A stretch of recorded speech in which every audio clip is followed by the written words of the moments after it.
What's up, everybody? Ben's Tech Lou here. Hello, this is Ralph. My guy I'm Ralph. Tech. I'll explain who this knucklehead is. At the same time that we're doing the video, this will be on our podcast. I also do a podcast called Stealership Stories.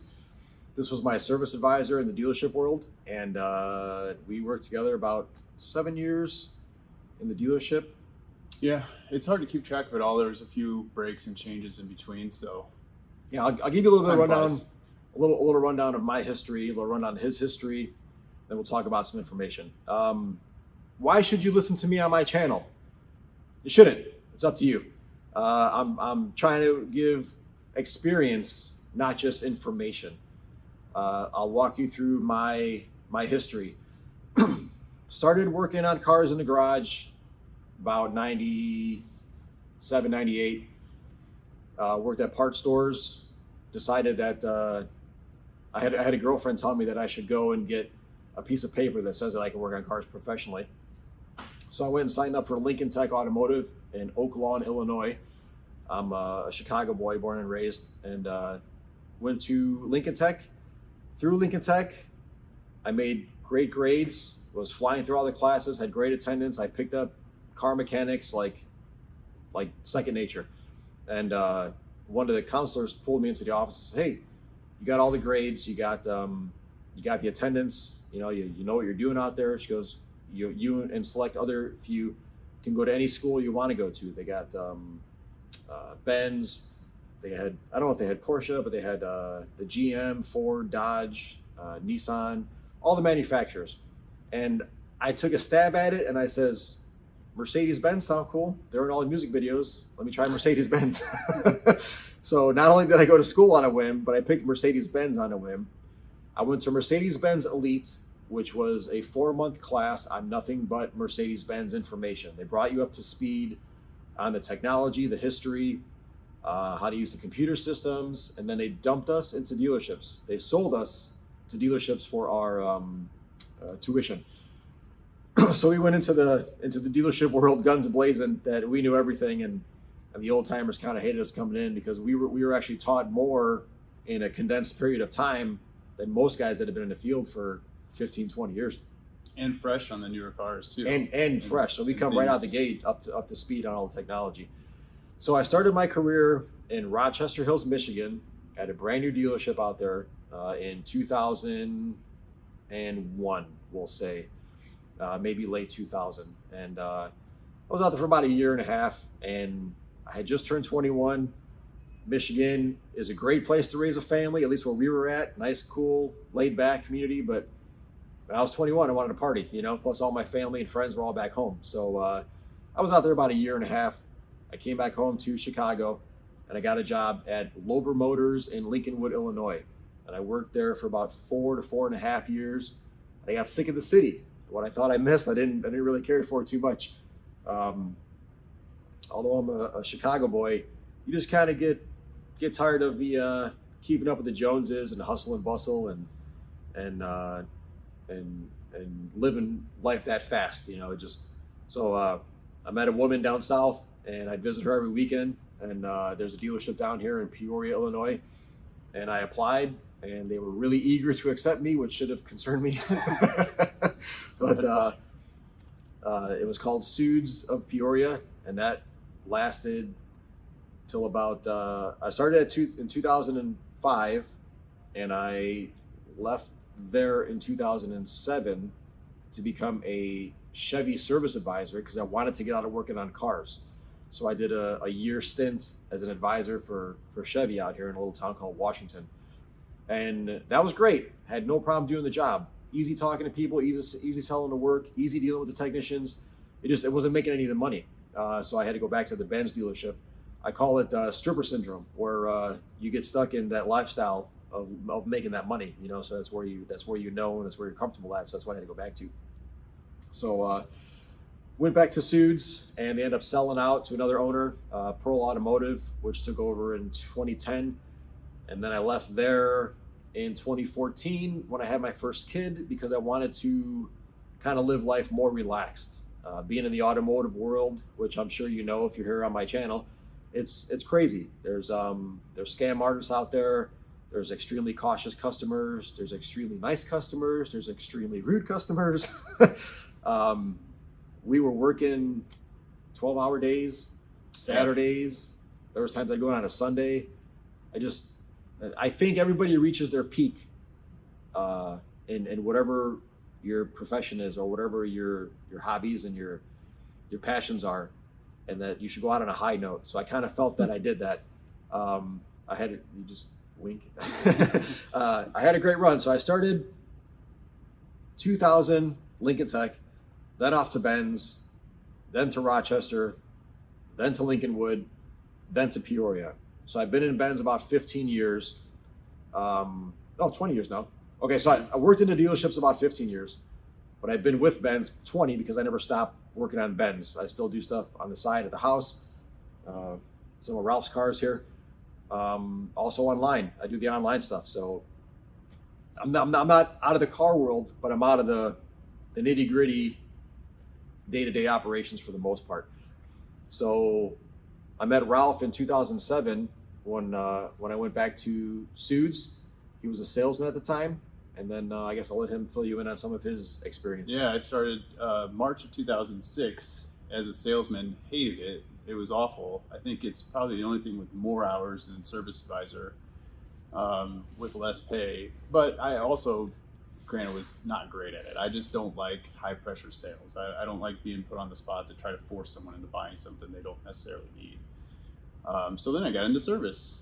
I opened, or a position opened in service just at the right time. The dealership was really slow that we were working at the time. It was really small. So we kind of had an opportunity there with a tiny dealership that had great potential and was on the brink of building a new building and new owners taking over. We just didn't really know all that at the time. Right.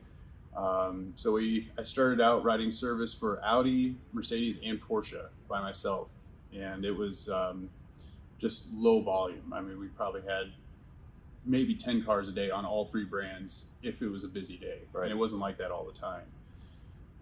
So then, the new building got built.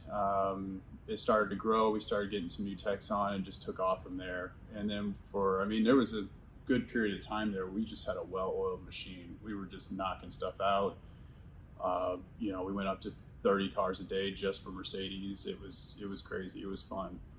And, like you said, there is usually a peak moment especially in dealership life where there's so many techs and people coming in and out all the time. You'll get to this point where everything kind of harmonizes and everybody works together great. And that's kind of what we want for everybody, to try to figure out how to get to that harmony position. But it's tough. It takes work. And then, I got an opportunity taking care of a private car collection. So now I'm here, but learned a ton about Mercedes and more about high-end clients and what they expect and need taken care of on a daily basis. But we had a good run. So we do a podcast called Stealership Stories. You can find us on everything. We're on all the platforms, and we talk about our experience behind the scenes. What happens now? If you're on YouTube looking at videos, you probably hate the dealership, and then there may be a fine amount of you that love the dealership. It's all in the experience that you get. Now, because we talked to people like they were people, and he would ask questions that would help get to the customer's issues.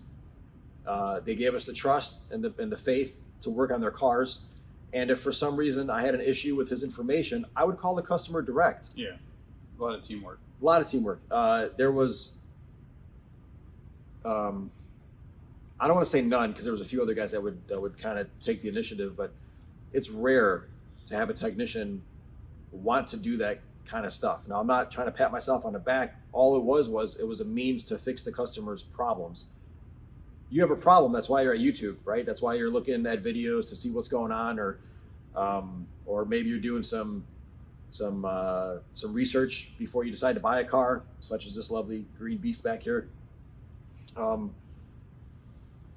When you go to the dealership, you just want them to hear your concerns. You want them to hear your issues and solve them.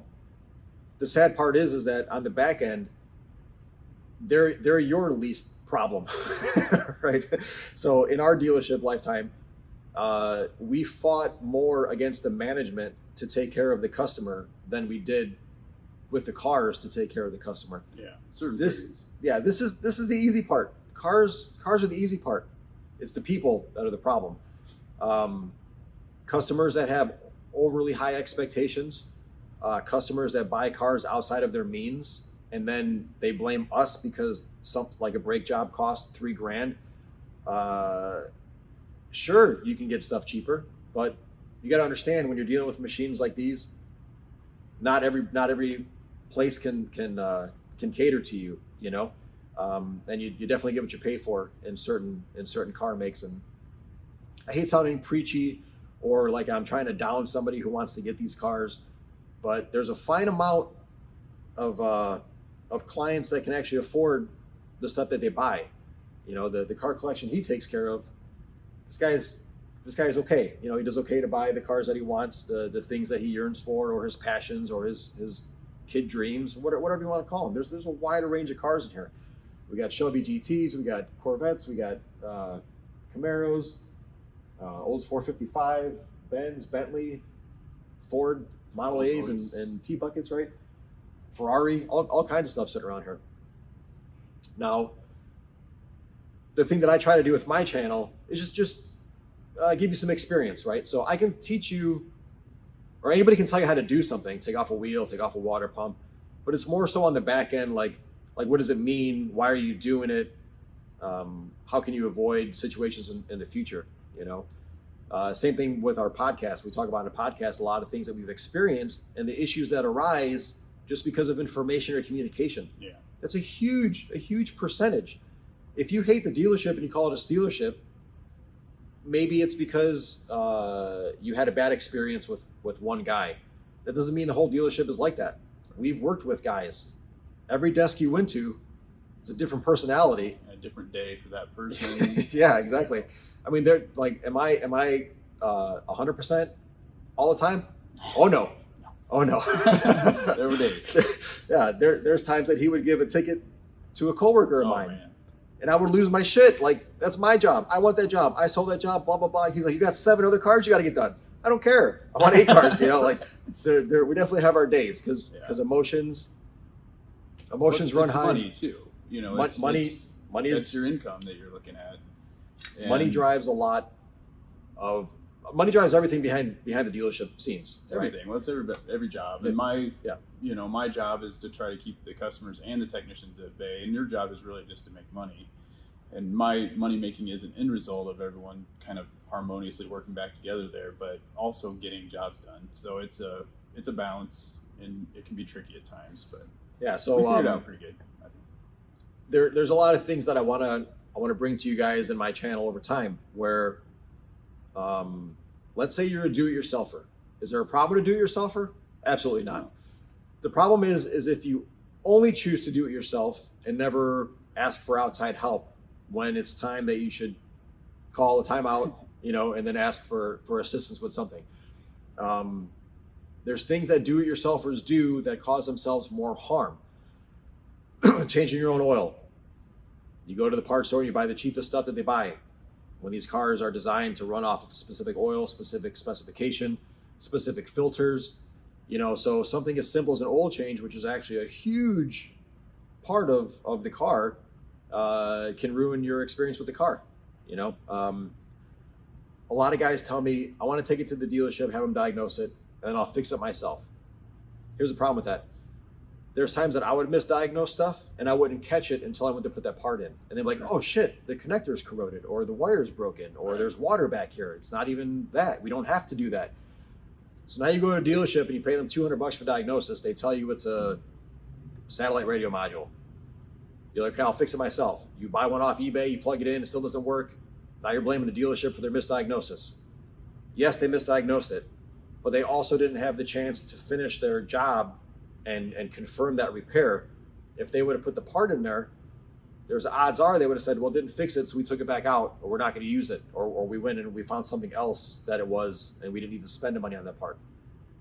There's times that we would tell customers, hey, I think this is what it is based on everything that I'm testing, but I don't have any more tests and no more route to take, so we got to try this. Yeah. But if it doesn't work, and we can't return the part, I won't charge you labor, right? Or if it doesn't work and we can return the part, we'll take it off the ticket, and then we'll proceed. At least we know. You know, there's sometimes you have a used one in the bay next to you, you know, or another car you could try one from. So there's all kinds of different avenues. But I want to make you guys informed on stuff. These things, they don't work like a typical car, and between years they all don't work the same. There's age gaps between the cars where, you know, certain ones have steering lock issues and other ones don't. And the biggest nemesis to the do-it-yourselfer are forums and Google searches. Sure. Because if you're trying to do it cheaper, your brain is going to like the cheapest solution that you find. If you come to my channel looking for a brake switch, I will never do a video about a brake switch, because for one, there's too many of them out there, and two, it's not a majority of the problem with the car. It's just everyone, my car doesn't start. Where's this brake switch? You know, it's you know, that's just something to hear, and it costs $20. It must be that, right?